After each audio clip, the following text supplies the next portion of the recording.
Okay, kumusta kayong lahat? Ito ngayon ang bago kong dinedevelop na use oil stove. Kung mapapansin ninyo, wala na mga wiring yan. Ganyan lang yan. Okay, so medyo bluish ang kanyang output. Ito ay may vortex effect. Umiikot yung apoy natin kung titignan nyo maigi. Okay, subukan natin isa lang itong kaserola. Tingnan natin kung ano mangyayari.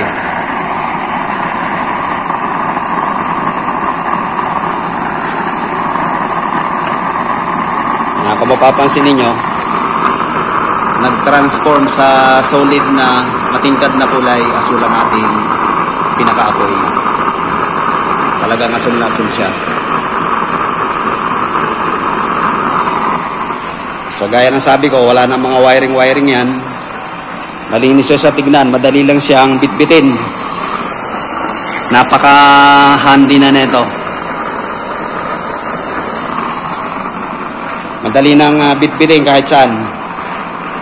Kahit na kayo ay nasa bukid, nasa bundok, madali na siyang gamitin or madali nang bitbitin.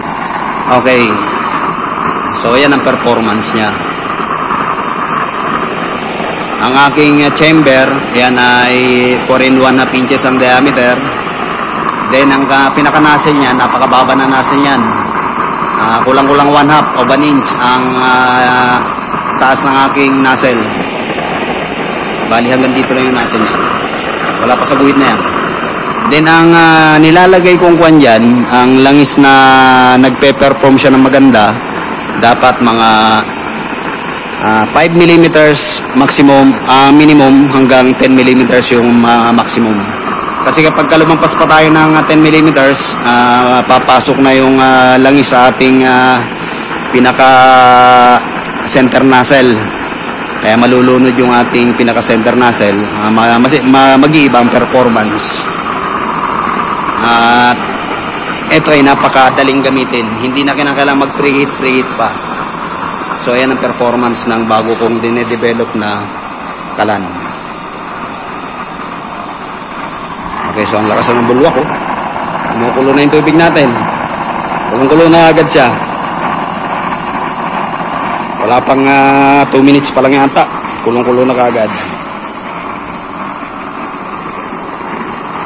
Okay, so napakadali niya ang gamitin ngayon at hindi siya masyadong malaki. Pwede rin ang gumawa ng malaking version na ito. Wala namang problema eh. Size lang naman ang babaguhin. Ang importante, nakakapag-produce siya ng blue flame at madaling gamitin. So, tanggalin na natin at kulong-kulo na ito. Bulwak na yung ating yung ating tubig. Okay. So, yan ang performance niya. Kapag tinatanggalan natin siya ng salang, nagbabago ang performance niya. Pero pag sinalang uli natin yan, babalik siya sa pagka blue flame. Ayan, asul-asul uli. So, ito ang maganda sa kanya. Nagtatransform ito. Ibig sabihin, akala nyo hindi asul.